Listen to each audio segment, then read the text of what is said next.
So having said all those things about what we'll be doing with the course, what are you going to need to be able to successfully complete it? Successfully, again, contingent on a host of different factors, right?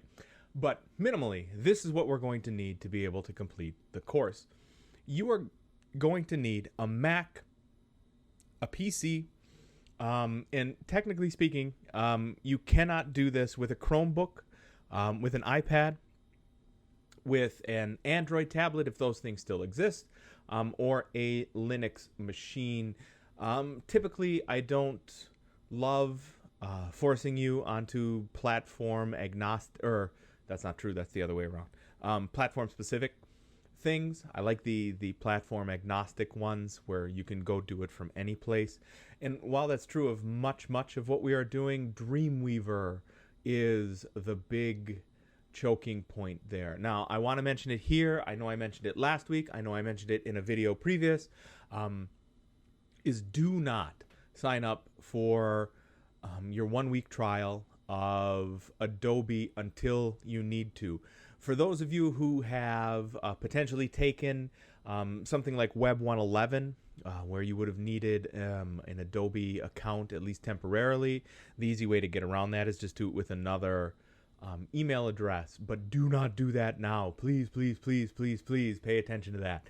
Is when we get to the Dreamweaver part, sign up for a free week of Adobe, because that's the smallest free interval. It's also the largest free interval. They only give you a 7-day free trial. So if you are not complete with what you need to be done in 7 days, the problem is it's going to cost you $24 a month for one more additional day, essentially, of access to Dreamweaver. So please, please, please do not sign up for your Adobe Creative Cloud account. Now, let's get to that next week when we talk about that in general. So you're going to need a Mac or a PC. This week, you're going to be installing Atom, ATOM, which is free, which is small, and which does not leave behind any hooks into your operating system. So if you are on a PC, that means it will not leave all this garbage in your registry, which later on has to be surgically removed. Atom actually runs completely in JavaScript, the same way actually a browser would. And actually the way it's laid out is with Bootstrap, one of the technologies that we're going to use here in class.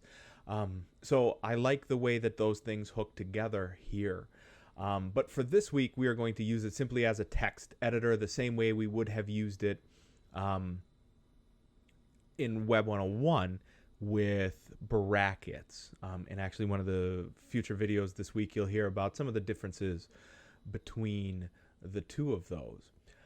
As we move forward through the course, it is my hope that we are going to not require you to install PHP, Apache, MySQL servers, because JavaScript enable all that, because all they do is slow your machine down and open you to vulnerabilities from attack on the web.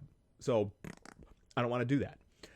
So we are going to get there when we get there.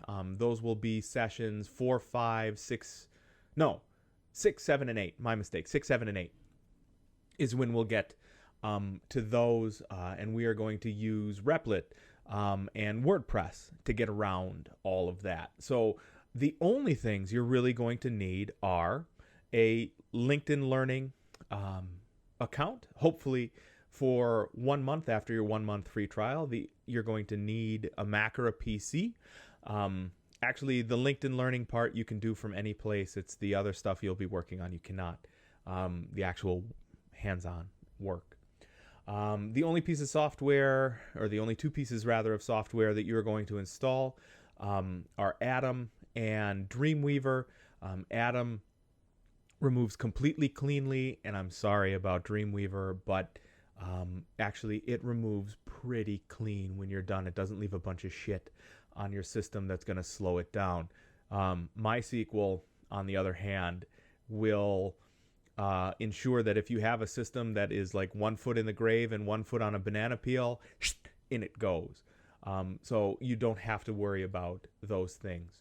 And if it sounds like, gee, that seems really skinny, not enough to be able to do all of this design that we're going to do, that's right, because all of these things that we're going to do are going to be able to rely on server side things. So all of our tools are really skinny. They're lightweight. They're not super involved, like having to get Visual Studio on there or install a server to test things.